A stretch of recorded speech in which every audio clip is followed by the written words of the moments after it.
Hi, I'm Mark Brumley, president of Ignatius Press, and I'm here with Father Joseph Fessio, founder and editor of Ignatius Press, and we're going to talk about Pope Benedict XVI's surprise resignation. I'm going to start, Father, by asking you, was it a surprise?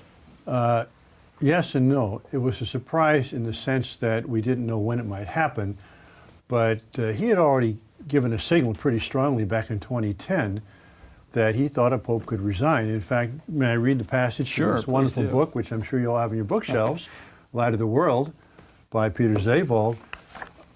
On page 29, Zewald is talking about the abuse crisis, all right? And he says, the great majority of these cases took place decades ago. Nevertheless, they burden your pontificate now in particular. Have you thought of resigning? Mm-hmm. Here's his answer, very good answer. When the danger is great, one must not run away. For that reason, now is certainly not the time to resign. Precisely at a time like this, one must stand fast and endure the difficult situation. He's a courageous man. That is my view. One can resign at a peaceful moment or when one simply cannot go on. But one must not run away from danger and say that someone else should do it. So then, follow-up question on page 30 from Zewald. Is it possible then to imagine a situation in which you would consider a resignation by the Pope appropriate? Ratzinger's answer, always short, clear, concise, yes. If a Pope clearly realizes that he is no longer physically, psychologically, and spiritually capable of handling the duties of his office, then he has a right, and under some circumstances, also an obligation to resign. So that's in 2010, in the fall, he's given an interview, I guess it was in July, to Peter Zewald. But clearly, while Pope Benedict is very traditional in the terms of following the teachings and traditions of the Church, he's also a creative thinker, someone who can surprise you. And in this case, clearly, he thought this is for the benefit of the Church. He didn't want to be Pope, we know that. He accepted it for the sake of Christ and for the sake of the Church.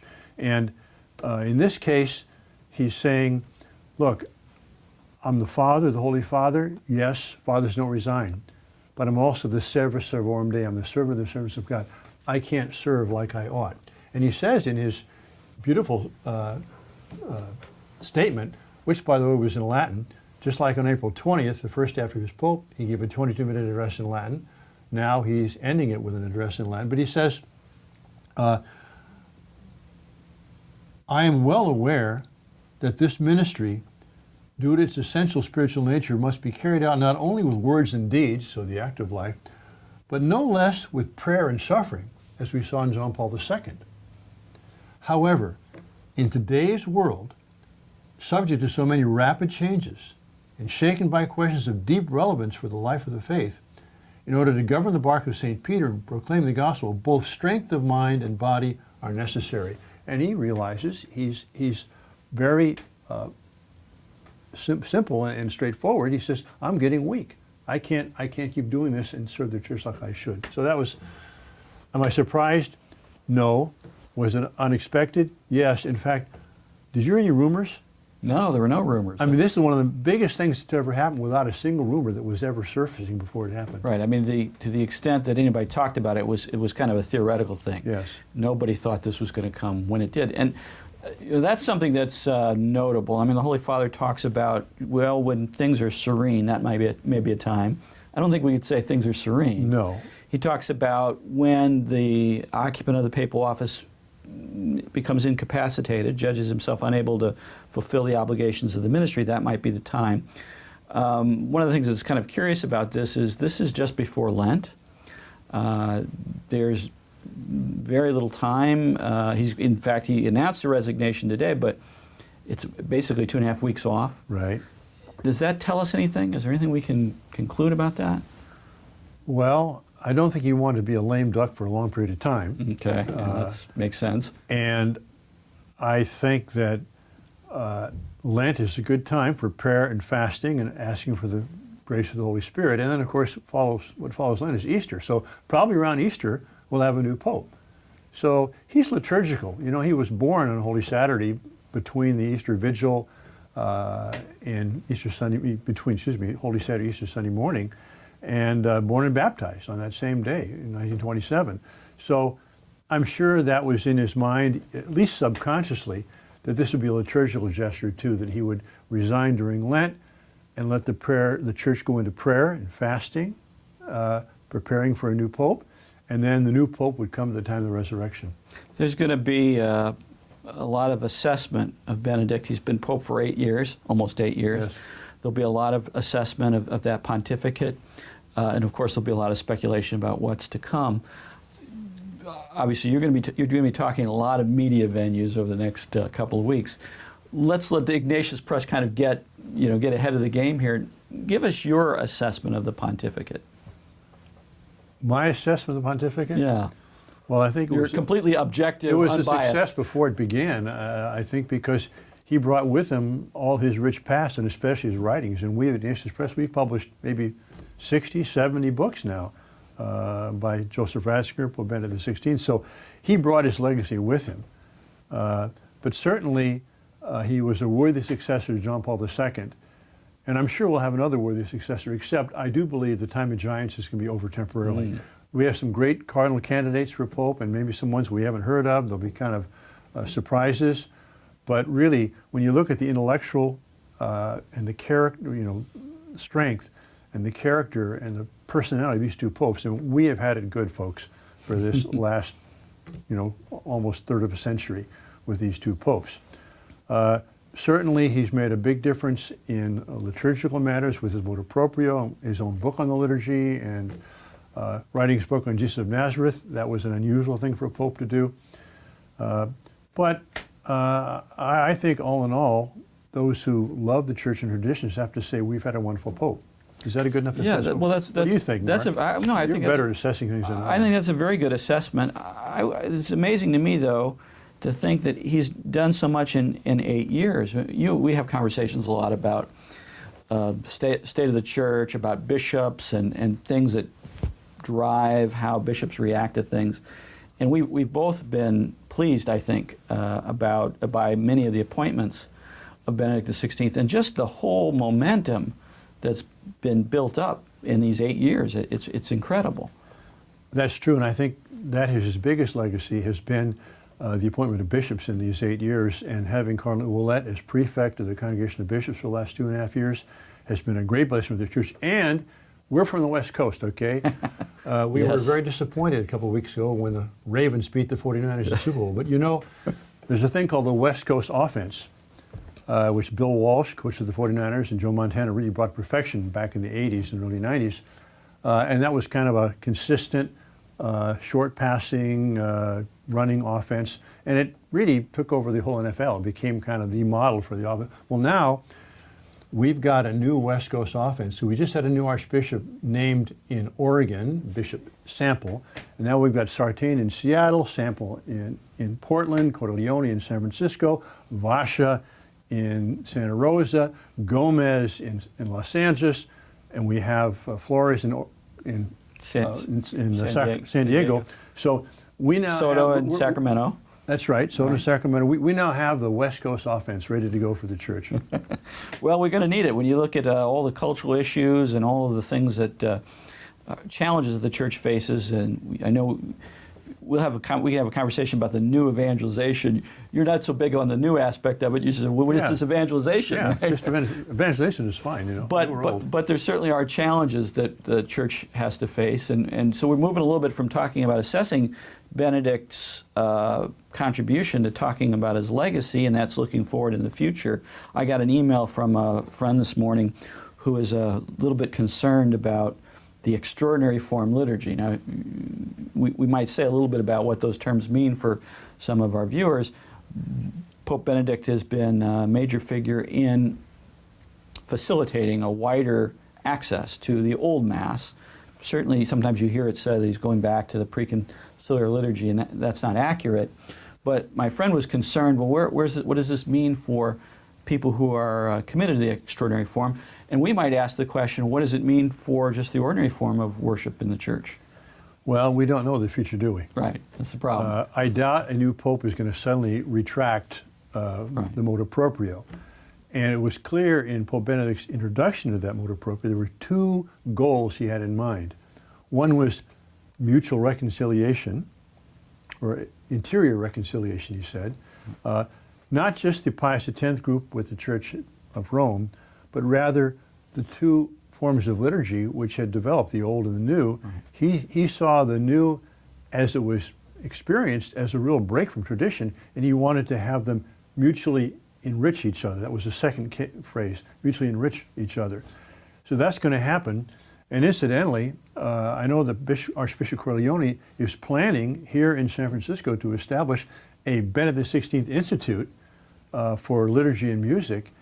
And the Pope's resignation is a kind of appropriate time because the Pope wasn't that excited about something named after him. Right. Now maybe he won't be Pope anymore. He'll be willing to let that happen with a little more grace, you know. Liturgy, obviously very important, and the Holy Father has contributed a lot to a reform of the reform. You mentioned a little bit about what that would look like. Catechesis, that's another area. That's an area which remains in need of a kind of a shoring up. How would you assess what Benedict's done in that area? How would you assess it? How would I assess it? Well, I mean, I think the Catechism of the Catholic Church, which we got from John Paul II, Joseph Ratzinger, and Cardinal Schönborn, they were the major players Right. in that. That has helped immensely. We're in the catechetical business. We publish Right. 2 catechetical series, and we know that the receptivity to those programs has increased tremendously, and I think it's partly a result of the Catechism of the Catholic Church being out there, giving everybody a common sense of things. But for me, I see Benedict's contribution to catechesis being mainly through his appointment of bishops, because the bishops are the men who are going to be responsible for making sure the faith is communicated. And the seminaries produce good seminaries. priests, and they're taught well. I agree with you. You know, it's interesting. You were too young, Mark, but I lived through the golden age of theologians, people like Congar and Boyer, de Lubac, von Balthasar, Ratzinger, Rahner. I mean, those are real giants in the middle of the 20th century, towards the end of the 20th century. We don't have real successors for them. Right. But we had John Paul II and Benedict, who took the riches of that theology and really applied it catechetically, liturgically. And I think we have enough to live on for several more decades. So we don't need a brilliant creative pope. If we get one, great. You know, the Holy Spirit is able to do wonderful things. But if we get someone who will simply carry on what's been begun by John Paul II and Pope Benedict, and especially an appointment of bishops, I think the Church will be in a very strong position. You mentioned the passing of the age of giants. Pope John Paul II, Pope Benedict were both men of the Second Vatican Council. They had they lived well before the council. They had theological formation and training before the council. And they were at the council. And they were at the council, Yeah. and they played a role in shaping the council. Of course, they were popes after the council. Is there a danger, and I guess you could look at this lots of different ways, but is there a danger that as we're moving from this period of time where the leaders of the Church were men at the council to people looking back on the council, that they will have a distorted view of the age before and the age that followed? It's a possibility. I know this came to my consciousness a few years ago. I was talking to a young woman who was interested in the extraordinary form. And I said to her, and she was about 20 years old, 21, and I said, well, you weren't even alive when the council got over. And she said, Father, my parents weren't alive when the council got over. I thought, oh my gosh, the Second Vatican Council it's history. Yeah, it's 50 years ago. And there's rich people now who lived before the council for any length of time. I'm one of the few around, you know. There's a few of us. But yeah, I think that the myth of the council and the worst myth of the pre-council times could have an influence. But I think Ratzinger and John Paul II, but especially Benedict, have done a great job of showing that the Second Vatican Council was not a break from tradition. It must be interpreted within tradition. And in fact, that's what Ratzinger said when he became Pope, and he gave his first talk on April 20, 2005, that he's going to be a Pope of the Council, but he's going to reinterpret it according to tradition. So I think he's done that. And I think now we're ready to implement what he's begun. I want to ask you a question about Ratzinger as theologian. You and I, we have these discussions from time to time, and we look at major figures in the church, and of course von Balthasar is a big figure for you personally and for Ignatius Press as a publisher because we publish his works. Well, and for the church and for and the for world. the church and for the world. That's absolutely true. And Ratzinger is this interesting fellow because he certainly knew the I'll call it, for lack of a better term, sort of the classical theological tradition leading up to the council. But he wasn't indebted, or one might say held hostage, by any particular theological school. Now, we've seen this this effort to recover a sense of continuity with what came before the council. I'm wondering, in theology, are there kind of dangers of kind of going back simply before the council and taking what happened there as if that were normative without any sense of not just what the development the council brings to bear, but some of the limitations of theology before the council? Well, remember that the council itself was the fruit of a whole liturgical, biblical, and patristic movement of the early 20th century. And precisely what was done before the council, immediately, and then at the council, was that the immediate preceding tradition, which was neo-scholasticism, was reinterpreted in light of the fathers and especially the Greek fathers. So I don't think we're going to undo that. Mm-hmm. I think that the way that Benedict unites the present with tradition is by accepting the good things that took place before the council, including neo-scholasticism, but also seeing those themselves as being an outgrowth of and a development of previous theology, especially the fathers and the great, medieval doctors. So I don't think we're going to go back to the kind of preconciliar, merely scholastic theology we had. I think too much has been done by too many giants for that to happen. Oh, very good. Well, Father, there's a lot that we can say about this. I'm sure over the next few weeks, as things develop, we'll have an opportunity to talk more and see what direction the Holy Spirit may be taking the church. Do you have any closing thoughts? Well, here's the thought. It's bad to close on, but what do you think about St. Malachi's prophecy? There's a famous prophecy of supposedly of the 12th century, although it may be a 16th century forgery, where the St. Malachi gave the list of the next 112 popes. And Benedict, the Gloria Olivae, the glory of the olive, which is kind of hard to connect with him, but they do it, is the second to the last. And his successor is supposed to be the last pope, Petrus Romanus, Peter the Roman. Well, we'll see. Jesus told us we don't know the day or the hour. We must be ready at all times. But we'll be back with you to give you more updates on this developing circumstance of a new pope. By the way, one thing we should have said is that when was the last time this happened? 1415. We did mention that, didn't we? With Gregory XII. So this is an unusual thing. It doesn't happen every century.